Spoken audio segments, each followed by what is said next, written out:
मिर्ची लगी तो मैं क्या करूं।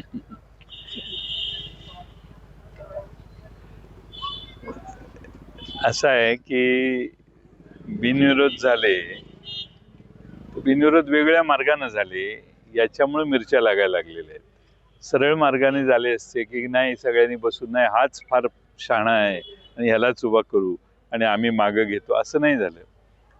पळवापळवी करून, दमदाटी करून, पैशाचा वापर करून बिनविरोध झालेल्या दिसत आहेत असं लोक म्हणतात, मला माहित नाही।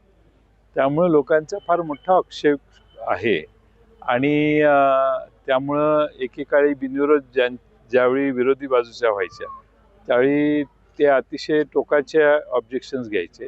आज बिनविरोध 8 वर्ष 9 वर्ष कार्यकर्ते वाट बघतायत कधी नगरसेवक होतोय म्हणून। मागच्या निवडणुका झाल्यानंतर आतापर्यंत 17 सालापासून 25 साल 26 सालात आपण आहोत।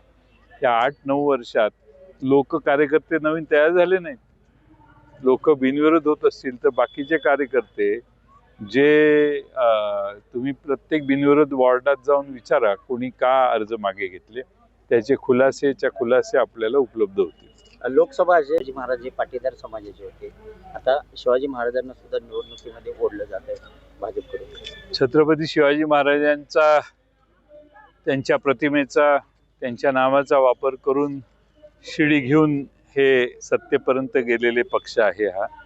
आणि जेव्हा निवडणुका येतात त्यावेळी छत्रपती शिवाजी महाराजांची यांना आठवण येते आणि अशी वक्तव्य छत्रपती शिवाजी महाराज असोत, संभाजी महाराज असोत, सावित्रीदेवी फुले असोत किंवा सगळ्याच महात्म्यांच्या बद्दल वेगळ्या पद्धतीनं चुकीची विधानं करणारा हा या पक्षात गर्दी झालेली आहे अशा लोकांची।